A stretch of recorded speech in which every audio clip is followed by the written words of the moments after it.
There are two types of items that most people are not adding to their Etsy shops. And these are the types of items that are going to help you get to six figures quickly and effortlessly. If you've ever dreamt of turning your Etsy shop into a six-figure business empire, nothing is more important than having this correct in your Etsy shop. Today, I'm pulling back the curtain to reveal two super simple but game-changing strategies and even a backdoor method to help you go from side hustle to six-figure business owner. The absolute best decision that catapulted my Etsy shop to six figures quickly was determined by one thing and one thing alone. When we open our Etsy shops, we're so excited. We think that all we'll need to do is to open the shop, add some items, and voila, everything will magically happen. But it can definitely be a lot more difficult. Selling on Etsy can definitely be challenging, especially if we don't have the strategies from our experiences to help us to get to where we want to go. So if you've already opened your Etsy shop, you probably have a sense of the types of products you are planning on selling. But if we want to get your Etsy shop to six figures within a year, here's what I would do. The first strategy might seem so simple, it's ridiculous, but if we don't have this, then we don't have anything. And that is, we need to add items to our Etsy shop. We need to add items that aren't inexpensive. We need to add items that have upsells. If you want to get to six figures,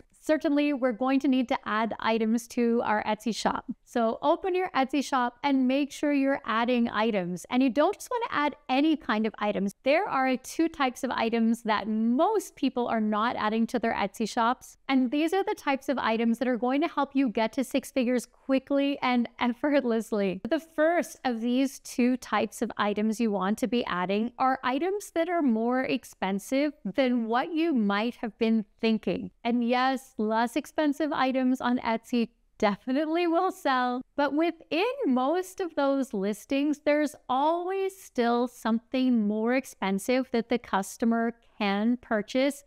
And I guarantee you that many, if not most, of those customers are purchasing something more expensive. I have noticed that when men are purchasing something for their wife or their sister or their mother, money is no object to them because they don't want to be seen as cheap. And while that is an enormous generalization I've seen from my years of selling on Etsy, if you offer something that is more expensive, then customers who would like to purchase it can. If you offer something that is more expensive, then you are creating an opportunity for a customer to give you money that might have otherwise been a lost opportunity. So we want to figure out how we can get more expensive items in our Etsy shop. Of course, there are multiple ways to do this. You can bundle items together.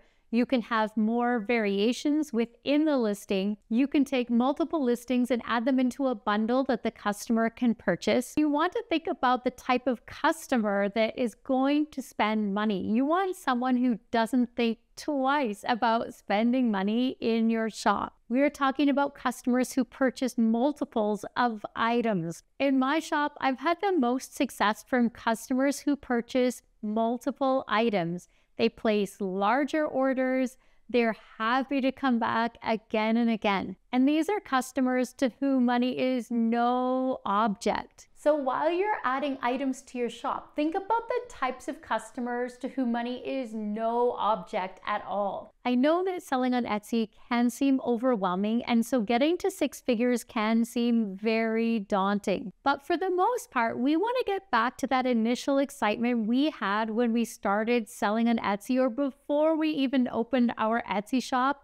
All we want to think about is adding an item to Etsy and having it sell. Once you have an initial collection of items in your Etsy shop, you want to continue to add additional, similar, but somewhat different items to your shop. This then provides the opportunity for customers who've already purchased from you to come back to the shop to purchase something that they see as reliable and successful. If you continue to add new items that are similar to items you've previously sold, then this provides returning customers with the opportunity to come and shop from you again and again. Besides having upsells within each listing to help customers spend additional money, we also need to have related items in other colors or similar designs. Now, because the items we sell on Etsy are items that we create, we want to create items that are super desirable. So we're not just going to add any old items to our shop. We want to create desirable items. And we want to create items that are so desirable that many customers are willing to purchase them. And we want to create items that are more desirable than other items on Etsy. When you're looking at creating these items, you want to already have in mind what items customers are searching for and then be as specific as possible. We want to choose from a broad variety of keywords to help our items get seen. This is the easiest way to have success on Etsy, and that is to have an item for which there is a lot of searches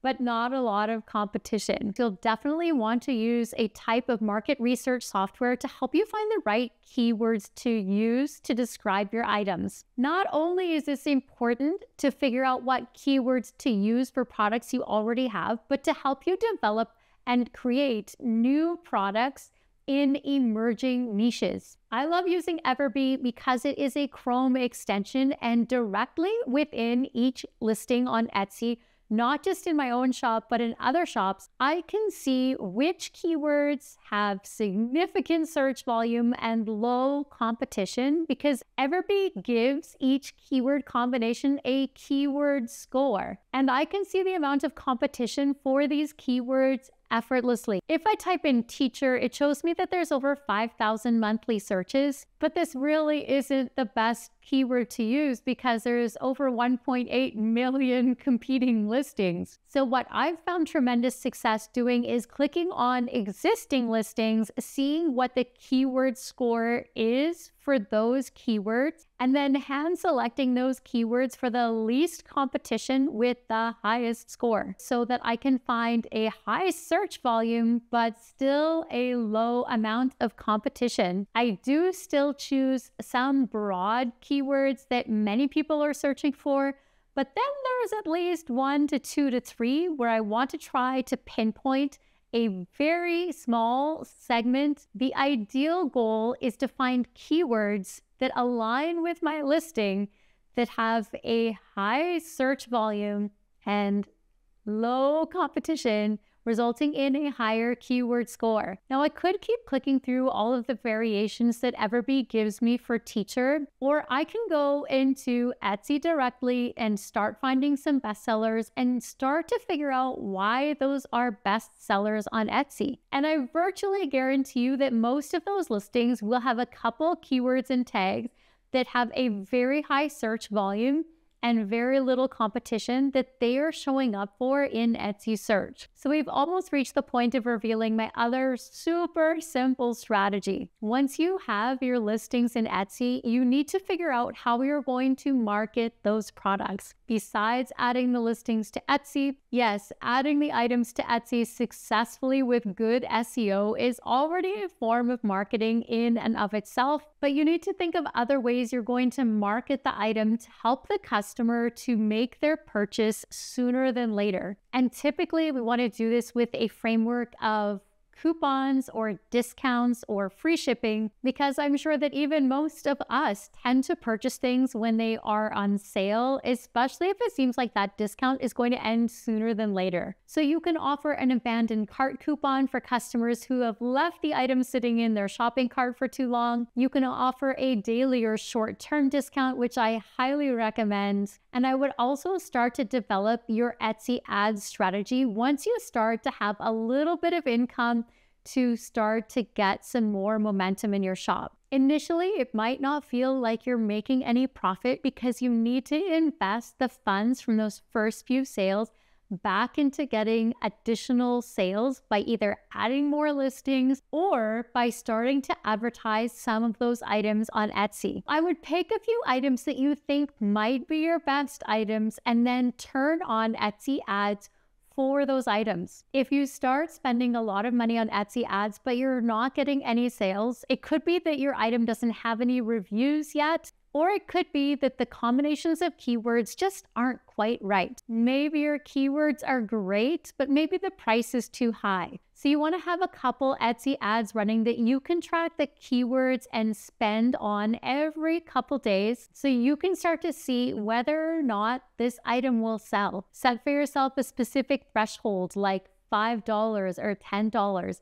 And if the ad starts to spend around that threshold, and if you still haven't had any sales from that ad, then feel free to turn the ad off. One thing I have noticed with Etsy ads is that I do tend to get sales that aren't marked as ads, even though I was advertising the listing, and if I turn the ad off, I don't get those sales anymore. So do be aware that there are customers who will find your listing or find your shop without clicking on the ad. Etsy ads are the easiest way to help to get your items to go viral on Etsy. And when you have items that are going viral on Etsy, it makes your conversion rate that much higher. So you don't have to work as hard by adding new items. So you don't have to spend as much to get a customer when customers already see that this is a best-selling item. In general, people want to buy what other people want to buy. So if you already have an item that's a bestseller, it's going to be much, much easier for you. There are many other ways you can find customers for your Etsy shop,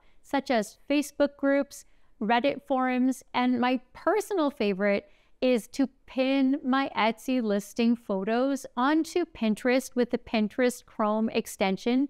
And I do see that this makes an enormous difference to my shop. And this leads us to the most important factor in your Etsy listings that supersedes your marketing, that supersedes your SEO. And this goes above and beyond your listing titles, your tags, your item description.